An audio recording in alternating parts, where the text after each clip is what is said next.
Hi everyone, we're still in Chapter 4, Linear Functions, but we've moved on to Section 4.2, Modeling with Linear Functions. In this section, we're going to cover the following objectives: build linear models from verbal descriptions, and model a set of data with a linear function. So when we think of models, think equations. Okay, so how to, given a word problem that includes two pairs of input and output values, use the linear function to solve a problem. So what we've got going on here is a couple things. One, we're going to learn how to build a linear model, which is basically a linear equation to represent a situation. And then once we have that linear function in equation form, we're going to use it to solve a problem. So to do this, we need to identify the input and output values that they give us.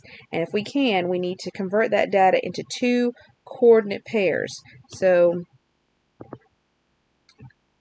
two ordered pairs, x1 and y1, x2 and y2, or identify slope and y-intercept. Okay, because sometimes they give us that as well, if you will recall from previous problems we worked in other videos. Then we're going to find, if they give us the 2 points, we're going to find the slope, which you will recall is y2 minus y1 over x2 minus x1. And then from there, we're going to write a linear model in this form.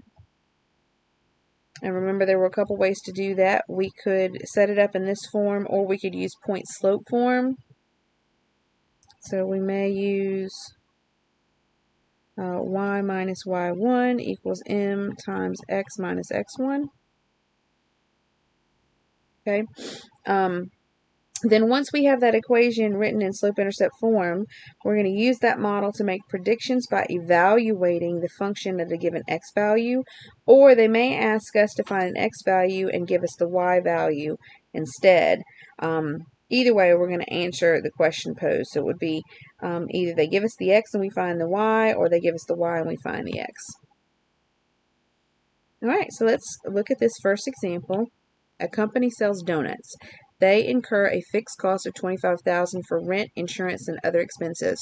It costs 0.25 or 25 cents to produce each donut. Write a linear model to represent the cost C of the company as a function of X, the number of donuts produced, and then they want us to find and interpret the y-intercept. Now, what I like about this problem is this fixed cost, that's your B, that's your startup.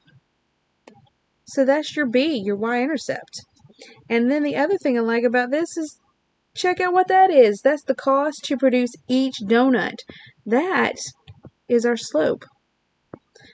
Okay, that's the rate of change. So the cost the company has, it goes up 25 cents for every donut they produce. So we have what we need for part A.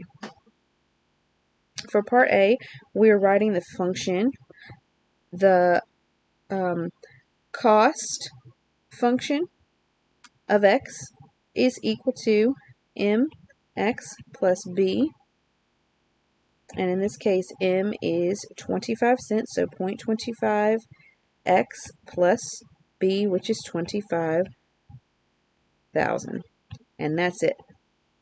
This one was nice and quick because they gave us the slope and the y-intercept.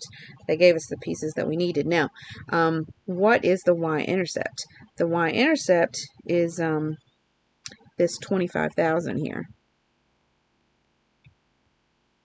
And that's the point 0.25,000.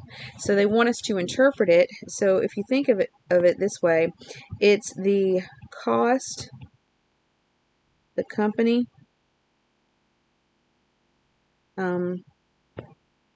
has to pay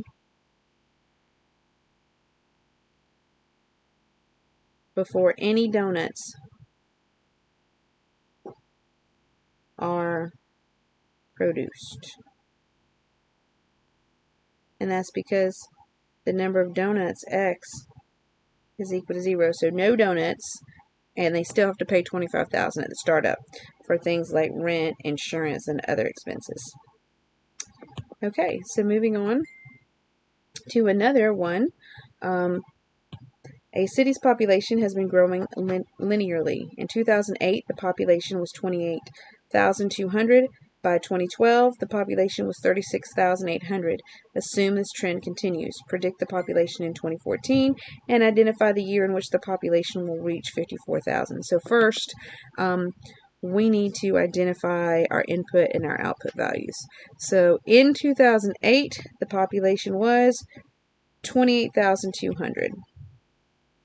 So if I'm converting that to a point, it will look like this. Then we have a second bit of information. By 2012, the population was 36,800. So that's another input and output value.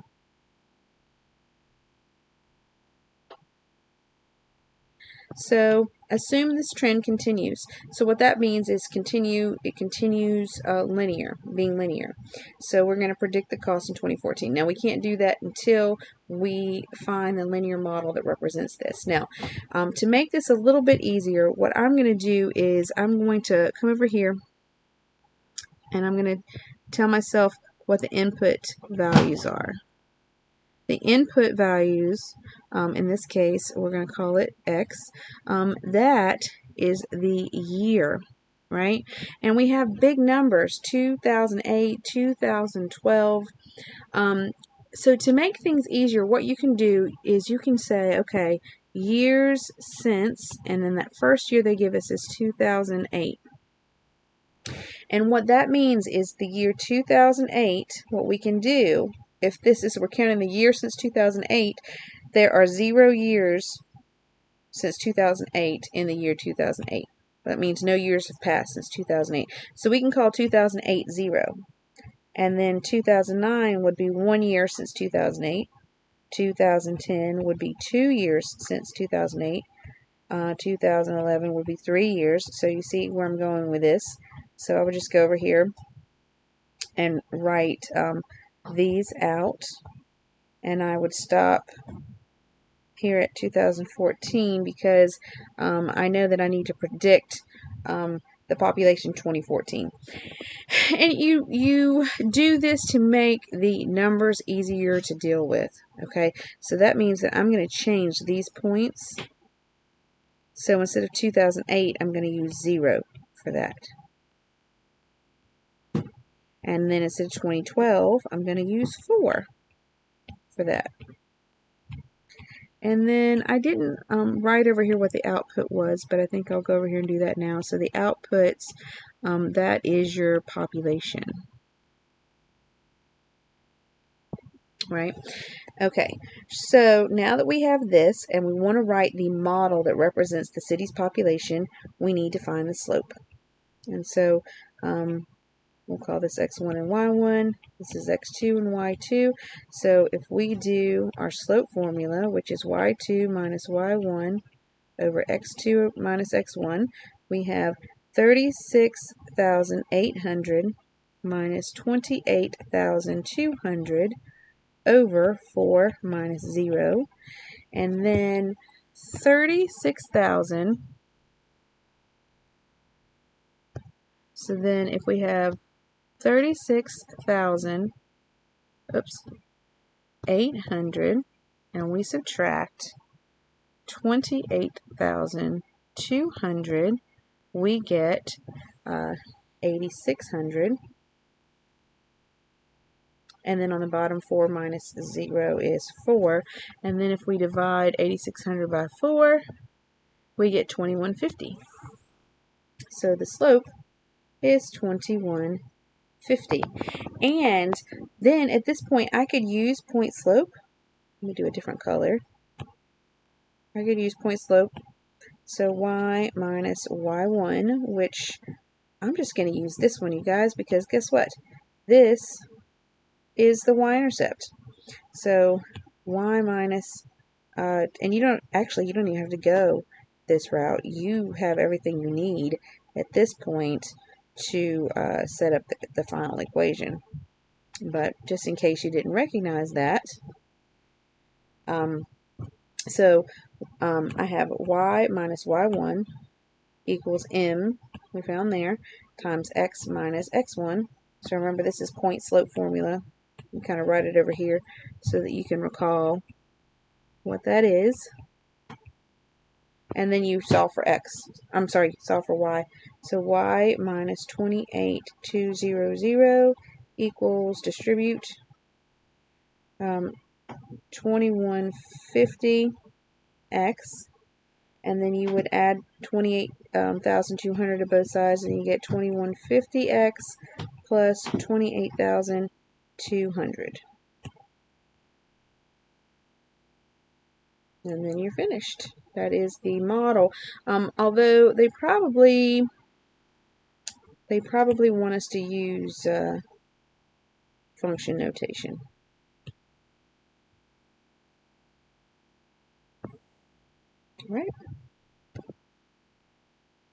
Alright, so that is all for 4.1 and 4.2. If you have questions, please let me know.